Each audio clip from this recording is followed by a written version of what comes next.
Good morning. Welcome to the greenhouse. In front of you are some cucumber plants, and I'm going to read them a story because reading and talking and singing to plants actually helps them grow. Scientists have proven it. Today I'm going to read Fandango Stew, which is written by David Davis and illustrated by Ben Galbraith. And I'm doing this on my phone, so the words are going to be backwards. But when I show you the pictures, you'll be able to see what's happening in the story. And this book is inspired by Stone Soup, which is another really great book that maybe I'll read another time to other plants. Slim rubbed his grumbling belly as he rode into the town of Skinflint. "I'm so hungry I could eat a boiled leather boot," he said to his grandson Luis. "Neither of us has a peso, abuelo," said Luis. "Looks like Fandango stew for supper again." Slim grinned and sang. "Chili's good, so is barbecue, but nothing's finer than Fandango stew."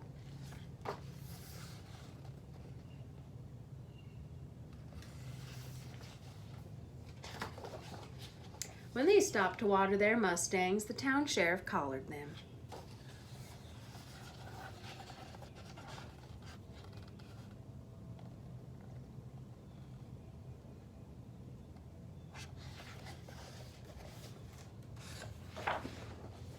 "You two cowpokes can just keep going," said the sheriff. "The hard-working citizens of Skinflint don't feed saddle tramps. It ain't far to the city limits, and it's downhill all the way." "We're not aiming to lasso a handout," said Slim.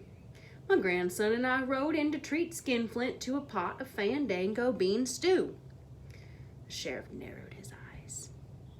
"I never heard tell of a Fandango bean."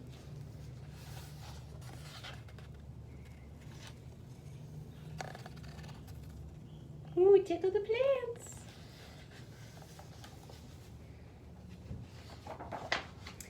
Slim pulled a small bean from his vest pocket and held it up in the air. He sang, "Chili's good, so is barbecue, but nothing's finer than Fandango stew." "What are you sidewinders trying to pull?" growled the sheriff. "Tickle the plants."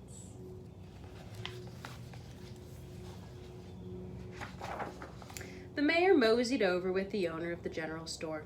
Both men laughed. They said, "You skunks can't make stew for the whole town with one bean." "Lend us that big iron kettle yonder and you'll see," said Slim. "These hombres are loco," said the shopkeeper, "but I want to see this."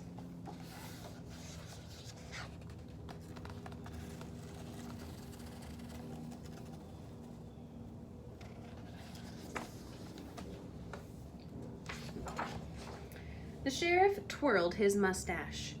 "Well, I guess it won't hurt anything to watch two fools boil water." He and the blacksmith rolled the huge iron pot into the town square.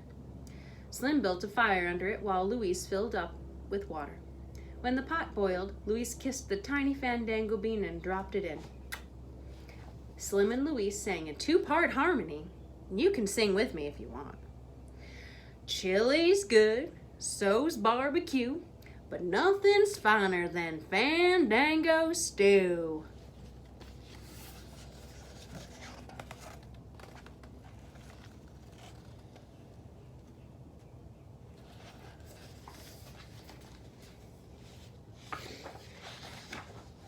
The bank president poked his head out the bank window and yelled, "What's that ruckus going on out there?" The mayor pointed into the pot. "Why, it's nearest next to nothing you ever saw." Slim ignored them and stirred the pot with a long wooden stew. "This stew is muy bueno," he said. "But if we had a little salt and pepper to season the Fandango bean, it would truly be magnifico." The banker chuckled.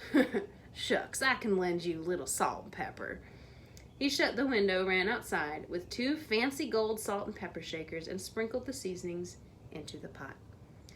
Then Slim, Luis, and the banker sang in three-part harmony. Join us if you want to make it four. "Chili's good, so's barbecue, but nothing's finer than Fandango stew.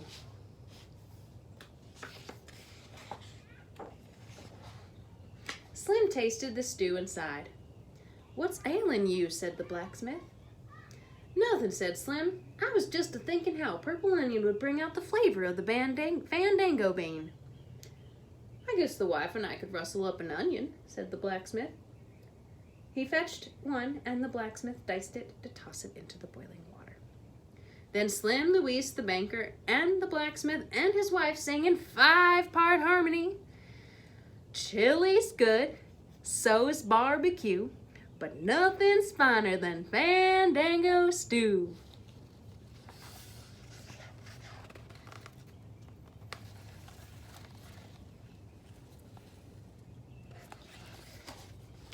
Oops. Luis sniffed the air and said, "This still smells good, muchachos. Not as tasty as that batch over in Dogleg Gulch. I don't know why I'm speaking like this. But good." "It can't be helped, amigo," Slim said. "We had potatoes in Dogleg Gulch. This is Skinflint." A lawyer in a frock coat elbowed his way up to the kettle. "We got passels of potatoes," he yelled. He disappeared and returned, wheeling a huge barrow of spuds. "Skinflint has more potatoes than Dogleg Gulch. Case closed."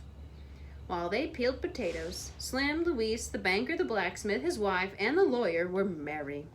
They sang in 6-part harmony. "Chili's good, so's barbecue, but nothing's finer than Fandango stew." You know, I planted potatoes in the garden a couple weeks ago, and they're starting to come up. Maybe we can make Fandango stew when school returns.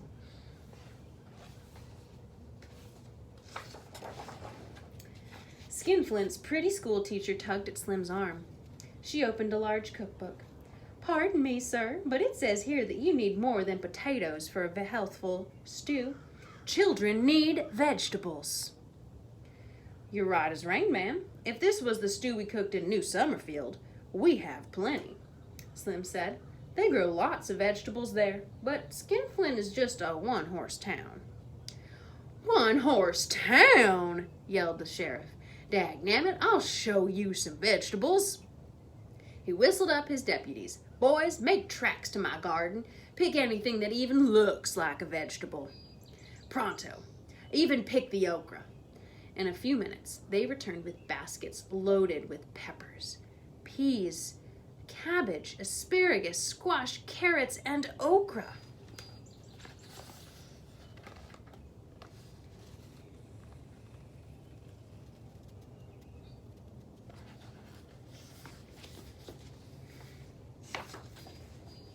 Slim winked at Luis and said, "Sheriff, perhaps you brought too many vegetables.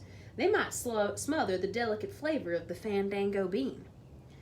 "Listen, Pilgrim, you'll add all those vegetables and like it, or you'll spend the night in the jailhouse," the sheriff growled. "If you insist," said Slim. The teacher and the school children washed the vegetables at the town pump.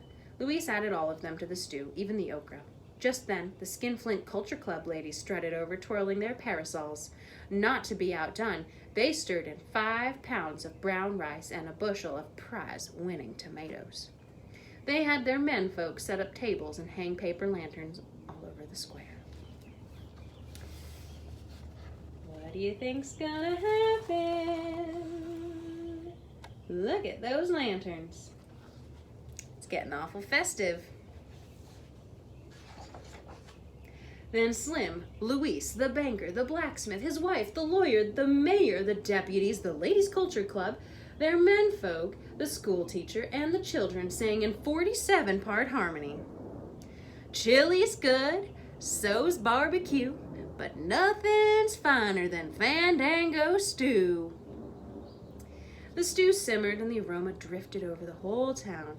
When the Fandango stew was done, the storekeeper and his wife served it with big glasses of sweet tea. Everyone had all the stew they wanted, and no one ate more than the sheriff. He even took bowls of stew to the desperados in the jailhouse. My, how things have changed. Just a little Fandango bean brought all these people out of their little shuttered houses, didn't it? After supper, the mayor burped and said, "Fellers, I'm as full as a tick." He clapped Slim and Luis on the back. "Now tell me if this isn't the best dang stew shindig you buckaroos ever saw." "It is truly a fine fiesta," said Luis. "I never seen better," said Slim.